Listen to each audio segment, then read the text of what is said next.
আসসালামু আলাইকুম, সবাইকে স্বাগত জানাচ্ছি স্বপ্নজয়ী মেধাবী মুখ মেডিকেল ভর্তি পরীক্ষা 2024-25 শিক্ষাবর্ষের রেজাল্ট পরবর্তী তাৎক্ষণিক অনুভূতি প্রকাশের লাইভ প্রোগ্রামে মেডিকো আয়োজিত, যার সঞ্চালনায় আছি আমি doctor Najmus Shakib সাহবান, Shaheed Suhrawardy medical college senior শিক্ষক, ফিজিক্স ডিপার্টমেন্ট, মেডিকো। এবং আমার সাথে এই মুহূর্তে লাইভে আছে জাতীয় মেধায় সদ্যপ্রাপ্ত মেডিকেল কলেজ ভর্তি পরীক্ষার ফলাফলের ভিত্তিতে 85তম স্থান অধিকারী, ঢাকা মেডিকেল কলেজের কৃতি শিক্ষার্থী, প্রাক্তন আনন্দমোহন কলেজের শিক্ষার্থী, মেডিকোর গর্ব, যার মেডিকোর রোল ছিল 24042826, আব্দুল্লাহ ইবনে শামস আনাস।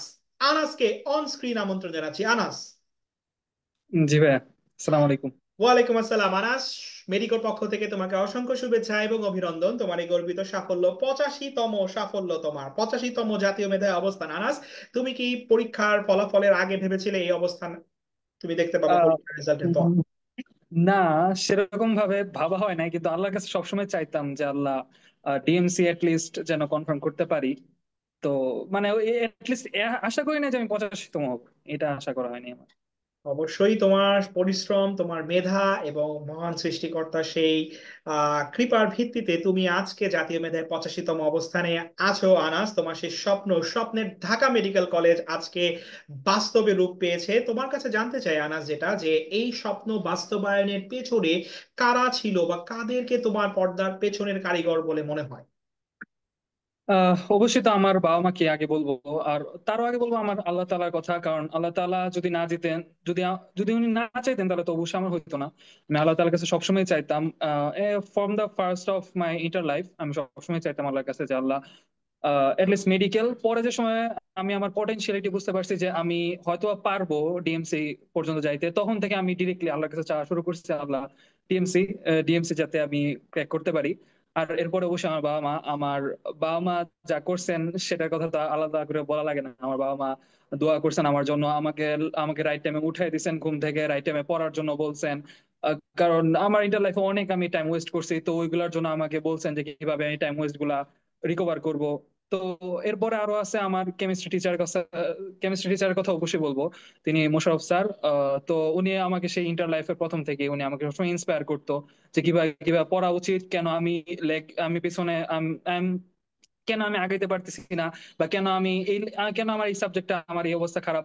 তারপরে আসছে হচ্ছে আমার ফিজিক্সের টিচার শাওন ভাইয়া। তো উনি আমাকে ক্লাস 10 থেকেই পড়াইতেছে। তো এই কারণে উনি একদম আমার নখদর্পণে, উনি আমার সবকিছু জানেন। তো যার কারণে আমার ওনাকে বলা লাগতো না মুখে যে ভাইয়া আমি এই প্রবলেম ফেস করতেছি আমার লাইফে, ভাইয়া ঠিকই বুঝে ফেলতো এবং সে অনুযায়ী আমাকে উপদেশ দিত। তারপরে আরেকটা স্পেশাল মেনশন অবশ্যই বলবো যে আমার রাসেল স্যার ইংলিশে।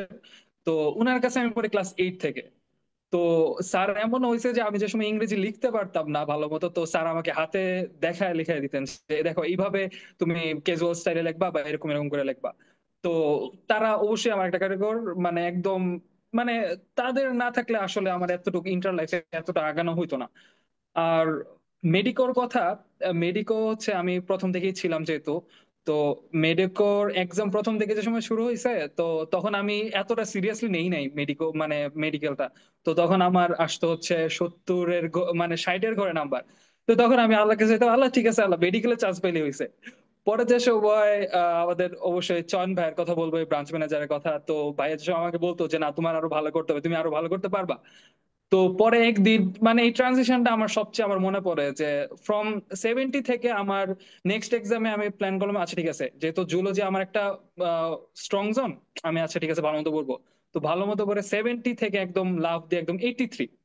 পরে থেকে আলহামদুলিল্লাহ আমি সবসময় চেষ্টা করছি যে 80+ রাখার জন্য। খালি যে সময় একটু মানে একটু হার্ড এক্সাম গুলো আসছে তখন হয়তো বা 80 থেকে ড্রপ করছি। আর মেডিকোর একটা জিনিস যে মেডিকো আমাকে শিখাইছে যে যতই কঠিন প্রশ্ন হোক, কখনো ভাঙা পড়া চলবে না। এরকম হয়েছে যে আমার স্পষ্ট করে মনে আছে যে সময় আমাদের আহ দ্বিতীয় জুলজি সেকেন্ড পেপারের জুলজির সেকেন্ড অধ্যায়ের পরীক্ষা হইলো। তো তখন ডেইলি এক্সামে আমি পাইছিলাম হচ্ছে 69।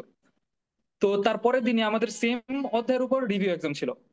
তো ওইটাতে আসছে আমার 89। তো মেডিকো এটা বুঝাইছে যে অ্যাকচুয়ালি এনিথিং ক্যান হ্যাপেন, মানে যে কোনো সময় জাস্ট মানে নিজের চেষ্টাটা ধরে রাখতে হবে। তো আমি এটা দেখে না, আমি 59 দেখে আমি হতাশ হয়ে যাইনি। যে কি অবস্থা, আমার এই অবস্থা কেন, কিন্তু আমি এরপর চালাই গেছি। এই কারণে আমি পরের বার 79 নিয়ে কাম ব্যাক করতে পারছি। আর এই যে আরেকটা জিনিস যে আমাদের ইয়াতে যেটা করলো, এই আমাদের সময় পেপার ফাইনাল চলতেছে। তো পেপার ফাইনাল মোটামুটি হইলো কেমিস্ট্রিতে। কেমিস্ট্রি পেপার ফাইনাল ফার্স্ট পেপারে 75 ছিল, তারপরেরটাতে মনে হয় 80 প্লাসই ছিল। পরের সাবজেক্ট ফাইনালে আপনারা করছেন কোশ্চেন কঠিন, আবার ডাব্বার তো চলে গেছে হচ্ছে 65-তে মনে হয়। তো এইটা দেখার পরে আবার এদিক দিয়ে সিরিয়াল চলে গেছে হচ্ছে 329। তো এখন তো আমি একটু টেনশনে যে কি হইলো এখন, শেষের দিকে সেই কাহিনী। তারপরেও আশা ছাড়ি নাই যে আচ্ছা ঠিক আছে, নেক্সট টাইম দেখা যায় কি হয়। তো তারপরে বায়োলজি পরীক্ষা দিলাম, বায়োলজি আলহামদুলিল্লাহ ভালো হয়ে গেল। তো জুলজিতে গিয়ে আমি হয়ে গেলাম 27তম। তো ওইটা আসলেই তারপরে আমি চেষ্টা করছি নাম্বার ধরে রাখার জন্য। এবং আমি একটা জিনিস বিশ্বাস করতাম যে আমি আমার ফুল ফুল এফোর্টটা এখনো দিতেছি না। মানে যত এক্সাম দিছি, ইভেন ফুল সিলেবাসের সময় আমি বুঝতাম যে আমি এখন আমার ফুল এফোর্ট দিতেছি না। আমার এখনো আমার ভিতরে এখনো কিছু আছে যেটা আমি এখনো দিতে পারবো। তা আমি এই প্ল্যান করছিলাম যে লাস্ট 15 দিন আমি আমার মানে সর্বোচ্চ চেষ্টা করব যে যা করা যায়। তো বড় ভাইদের থেকে, ডিএমসিএন দুইজন বড় ভাই আছে, তো তাদের কাছ থেকে আমি রেগুলারলি নিতাম যে টোটকা নিতাম যে কিভাবে কিভাবে করতে হবে। তো দুইজনের থেকে একজনটা সিলেক্ট করলাম, যে তারা বললো, ওই ভাই বললো যে এই লাস্ট 15 দিনে 3বার রিভিশন দিবা। তো ফার্স্ট রিভিশনের দিন আমি টানা 3 দিন পড়লাম, ঠিক আছে ঠিক মতো। তারপরে টানা পরের 3 দিন আবার আমি নাই, হাওয়া পড়ালেখা থেকে একদম উধাও। পরে এই 3 দিনের কভার দিতে গেলাম, ওই 3 দিনের কভার দিলাম, আবার এই সেকেন্ড রিভিশন হইলো না। এরকম করতে করতে 13 তারিখে এসে আমার মনে হইলো যে না, এখন তো আর আর এরকম হেল করলে চলে না। পরে আমি হিসাব করলাম যে আমি মানে ইয়ার দিকে এই আমাদের আগের ব্যাচে যে ফোর্থ ছিল মেধা আপু, তো ওই আপুর একটা সাক্ষাৎকারে আমি দেখছিলাম যে আপু বলছিল শেষের 10 দিন নাকি আপু 17 থেকে 18 ঘন্টা পড়ছে।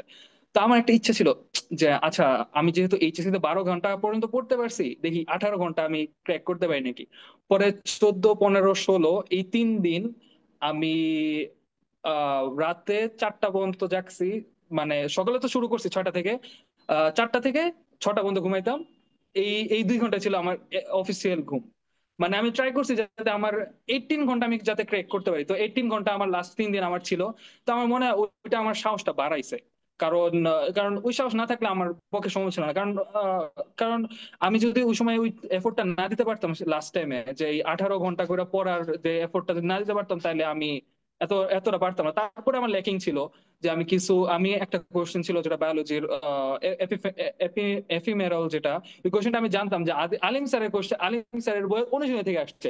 কিন্তু ওই যে আমি যে মাঝখানে যে গ্যাপটা দিছি, তখন আমার বায়োলজি বোটানি ছিল, অনুশীলনী অনুশীলনী আমার রিভিশন দেওয়ার কথা ছিল, তো আমি দেই নাই। এই কারণে আমি বুঝতেছি খরা এড়ানো, উত্তর খরা এড়ানো, কিন্তু আমি দাগাইতে পারি না সাহস করে। তো আরেকটা জিনিস আমি মেডিকেল কথা বলবো যে আমি যে সময় মেডিলজির দেখতেছিলাম, সলভ দেখতেছিলাম, তখন ওইখানে একটা ফিজিক্সের যে অঙ্ক ছিল, এই ওই যে 40 ডিগ্রি সেলসিয়াসের যে কত আসে এটা। তো তখন ওরা বলতেছে এটা তো একদম একটা মানে এটা কখনোই সম্ভব না, কোনো কোনো সূত্রতে সম্ভব না। তো এই আমাদের যে আপু ক্লাস নিল এই এই অধ্যায়ের, তো ওই আপু একটা সুন্দর একটা সূত্র শিখাই দিছিল, 844-221। তো এটার মধ্যে সবসময় এক এক করে বাড়ে, তো এমন ভাবে শিখাই দিছিল যে আমরা 40 পর্যন্ত একটা মানে একটা সূত্রতে পারে। তো আমি লাস্ট পর্যন্ত ট্রাই করছিলাম যে মানে বুঝুনি তো ওই সময় প্রেশারটা কত থাকে। তো আমার শেষে আর 10 মিনিট আছে, তো এই সময় আমি ভাবলাম যে অ্যাকচুয়ালি মানে আমি তো প্রথমে মেবি 40 মিনিট আমি 83টা দাগাইছি একটা না। তারপর হাতের সময় দেখি আমার হাতে 20 মিনিট আছে, তখন আমি চিন্তা করতেছি যে অ্যাকচুয়ালি আমি কি করবো, আগে জ্ঞানমূলক দিব নাকি অঙ্কগুলো দিব। পরে হাতের সামনে যদি অঙ্কটা আসছে, আমি 14 পর্যন্ত গেছি, মানে 14 পর্যন্ত হইতেছে ওই মানে ওই যে সূত্রটার 14 পর্যন্ত হইতেছে ফার্স্ট ফার্স্ট স্টেপ, তারপরে হইতেছে 40 পর্যন্ত গেলে আরেকটা সেকেন্ড স্টেপ আসে। তো আমি 14 পর্যন্ত যাওয়ার পরে দেখি যে আমার হাতে আর 5 মিনিটের মতো সময় আছে, পরে আর আমি আগাই নাই। এই কারণে পরে যে সময় বার হয়েছে, তখন মনে হচ্ছে আরে আরেকটু আগে দিতাম যদি, তাহলে তো আমি আরেকটা নাম্বার পাই যেতাম। তখন আমার মনে হয়েছে আরে আমি তো পারতাম। মানে এইটা হইতেছে আমি আমার সবচেয়ে ভালো লাগছে যে ওই আপু যদি ওইটা না বলতো, আমি তো অর্ধেক তো আগাইছি, অনেকে তো আগাইতেই পারে নাই। ওই যে ওই ভাইয়া যেরকম বললো যে না এটা তো কিরকম কোশ্চেন দিছে, এটা তো মুখস্থ বিদ্যা, কিন্তু ওই আপু এটা বলে দিছিল দেখা আবার। এটা এই বিষয়ে আমি আপুর জন্য আপুর কাছে কৃতজ্ঞ। আর ক্লাস গুলা তো মোটামুটি আলহামদুলিল্লাহ ভালোই ছিল। যে ক্লাসগুলা, আর একটা জিনিস যে ভাল লাগতো যে মানে কয়েকজন হয়তো বা একটু ক্লাস নিছে, যে একটু বেশি একটু আমাদের ছন্দ বেশি পড়াইছে। আমার যেহেতু ছন্দ ভালো লাগতো না, আমি ট্রাই করতাম যে আমি মানে ঠিক আছে অ্যাভয়েড করে যাই, কারণ আফটার অল এটা এখানে আমরা 40-50 জন ক্লাস করতেছি। তো অনেকের এরকম হইতেই পারে যে তার তার ছন্দটা লাগবে।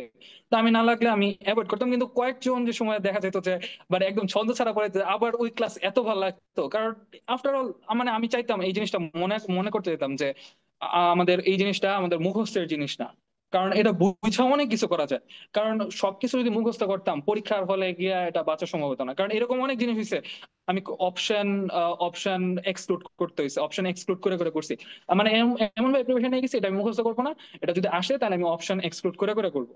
কারণ নাইলে এত সময় নাই এত, আর ব্রেন রেও এত প্রেশার দেওয়ার মতো নেই। আর আল্লাহ তাআলার ক্ষেত্রে আল্লাহ তাআলার কাছে আমি অশেষ কৃতজ্ঞ যে আমি যে সময় এক্সাম দিছি, তো প্রথম আমি একদম প্রথম প্রশ্নটাই যে ওয়াও, আমার প্রথম প্রশ্নটা আসছিল হচ্ছে ইয়ার ওই বই পরিপাক কোথায় হয় হাইড্রা। তো ওই কোশ্চেনে যে সময় দেখলাম আচ্ছা ঠিক আছে ডি অপশন, এখন আমি হাত আমার কাঁপতেছে, আমি দাগাতে পারতেছি না। তারপরে আমি বললাম না, শুরু করতে হবে, শুরু না করলে শেষ হবে না। তো আমি সিলেক্ট ওয়ান দাগাইলাম। আচ্ছা, তারপরে 2 আর 3 নম্বরে দুইটারই না কোশ্চেনের আনসার হচ্ছে এ। তো তখন আমি বুঝতে পারি নাই যে মেডিকেলের কোশ্চেনের প্যাটার্নটা হয় এরকম যে মানে হ্যাঁ এ নাম্বারটা রাখবে তোমাকে ফাঁদে ফালানোর জন্য, বাট বাট সবার জন্য ওই ওই কোশ্চেনটা সেম না যে তোমাকে এ নাম্বারটা ফাঁদে ফালানো লাগবে। আমার দুইয়ের উত্তর ছিল এ শিরাতন্ত্র। তো আমি দুই দুই গ্যাপ দিছি, 3 গ্যাপ দিছি, এরকম করে 4 5 6 এরকম করে 90 100 পর্যন্ত গেছি। তো এর মধ্যে আমার 17টা বাকি ছিল। তারপরে আমি এরকম করে আগাইছি, কিন্তু শেষ বেলা আল্লাহ তাআলা আমার একটা, আমি একটা করতাম কি যে মানে এটা আমি আগে কোনোদিন প্র্যাকটিস করি নাই। তো এক্সামের সময় হয়েছে যে আমি যে সময় প্রশ্নটা সহজ হয়েছে আমি বুঝতে পারছি, তো আমি প্রশ্নটা পড়ি, প্রশ্নটা পড়ে আমি মাথার মধ্যে কোশ্চেনের আনসার আনি, বিসমিল্লাহ বলি, তারপরে দাগাই, তারপরে হচ্ছে আলহামদুলিল্লাহ বলি। মানে আমি পরে আমি যখন পরীক্ষা থেকে বের হলাম তখন আমার বাবা বললো যে এই কারণে আল্লাহ তোমাকে আরো রহমত করছে যে তুমি প্রতিটা কোশ্চেনের পরে পরে আল্লাহ তাআলা শুকরিয়া আদায় করতেছো। মানে এটা আমার সবচেয়ে বড় ইয়া ছিল যে হঠাৎ করে আল্লাহ তাআলা আমার মনে দিয়ে দিয়েছেন যে শুকরিয়া আদায় করি, শুকরিয়া আদায় করি। এই কারণে আমি লাস্টের দিকে ফুল ফ্রি ছিলাম, কোনো টেন্স ছিলাম না। আর আরেকটা জিনিস যে মেডিকোর 45 মিনিটের exam, yes, it it was one of the biggest thing. কারণ এটা এটা আর কোনো কোচিং সেন্টার নিতে পারে নাই, আর নিতে পারবে কিনা জানি না। এই 45 মিনিটে প্র্যাকটিস করতে করতে আমার এরকম হয়েছে আমি ওই দিন 25 মিনিটের মধ্যে পরীক্ষা দিয়ে শেষ হয়ে গেছে। পরীক্ষা সহজ হোক আর কঠিন হোক, মানে যদি পারি তো পারলাম, আর না পারলে না। আমি 25 মিনিটের মধ্যে পরীক্ষা দিয়ে বের হয়ে গেছি। তো এই একটা প্র্যাকটিস ছিল যার কারণে আমি 40মিনিটে আমি 83টা দাগাতে পারছিলাম মেইন এক্সামে, নাইলে আমার হইতো না। মেডিকো এই জায়গা থেকে আমি অবশ্যই বলবো যে মেডিকো মেডিকো অ্যাকচুয়ালি আমাকে অনেক কিছু শিখাইছে যে দেখো তুমি যতই ভালো করো, যতই খারাপ করো, ইভেন ট্রায়াল এক্সামের কথা বলেন, যে আমি ট্রায়াল এক্সামে একটাবার আমি একটা পুরস্কারও পাইনি। কারণ এটা অস্বাভাবিক না, কারণ এখানে অনেকেই পরীক্ষা দিতেছে। তো আমি যে সময় সিনিয়রদের সাথে কথা বলতাম তো বলতো যে এরকম অনেকেই হয় যে তুমি পাবা না, ট্রায়াল এক্সামে পাবা না, স্বাভাবিক। কিন্তু আমি এত উদাহরণ দিতাম, আচ্ছা ঠিক আছে ভাইরা যেহেতু বলছে তো দরকার নাই, পুরস্কারের দরকার নাই, আমি ওইভাবে করে দিতাম। কিন্তু অ্যাকচুয়ালি দেখেন লাস্টে গিয়ে যে আমাদের এতগুলো অনুশীলন থেকে কোশ্চেন দিল, 44টা কোশ্চেন দিচ্ছে অনুশীলন থেকে, আল্লাহ তাআলা কিন্তু ঠিকই আমাকে সেভ করে ফেলছেন, আমি ঠিকই পারছি। তো মানে প্রথম দিকে কি হইতেছে না হইতেছে জাস্ট।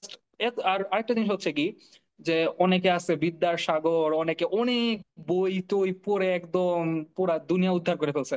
কিন্তু আমার ক্ষেত্রে হয়েছে যে আমি এক্সামে যে ভুল করছি সেগুলা থেকে আমি শুধরাই নিতাম। এক্সামে ভুল করছি এমন হয়েছে যে আচ্ছা ঠিক আছে, ওই যে আমাদের আমাদের সাথে সাথে কিন্তু গোল্ডেন ব্যাচের এক্সামের একটা ইয়ার শুরু হয়েছিল, তখন আমাদের চরণ ভাই বললো তো তুমি এক্সাম গুলো দাও। আমি তখন পুরো না পড়ে পরীক্ষা দিতাম যে আচ্ছা ঠিক আছে। এমন হয়তো কি যে আমার মেডিকো যেহেতু আমি আমার সেন্টারে রাখতাম, মেডিকো আমি সেন্টারে রেটিনাতে পরীক্ষা দিতাম, উন্মেষে পরীক্ষা দিতাম, ওইগুলা সব হচ্ছে না পড়ে কি আজকে কি পরীক্ষা জানি না, গেছি পরীক্ষা দিতে আসা পড়ছি। বাট আফটার অল আমার ইন্টেনশন ছিল যে আমি না পড়ে কতটুকু পারি, আর আমি পড়ে কতটুকু পারি এটা তো আমি টেস্ট করতাম মেডিকোতেই। আর হইতেছে যে গোল্ডেন ব্যাচের এক্সাম গুলোতে এরকম হইতো যে আমার যদি কোশ্চেন কমন পড়তো আমি একদম ওই প্রথম 50-এর ভিতরে ঢুকে পড়তাম। আবার যদি একদম খারাপ হইতো আমি 300-এর বাইরে।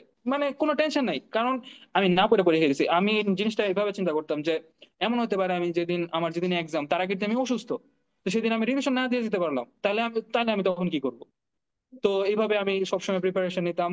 আর ছোটদের জন্য বলবো যে এখন আমার কথা শুনে অনেকে বলতে পারে "আরে না ভাইয়া ফ্লেক্স নিতেছে", তো অ্যাকচুয়ালি ফ্লেক্স না। আমি কোনো দিনই মেডিকেল রিলেটেড যত মনে করেন যে আপনারা যে পিডিএফ দিচ্ছেন বা অন্যান্য কোচিং যে পিডিএফ দিচ্ছে, ওই পিডিএফ দেখে আমি কোনোদিনই বই দেখাইনি, কারণ আমার সবসময় লাগতো যে বই হলো আমার সম্পদ।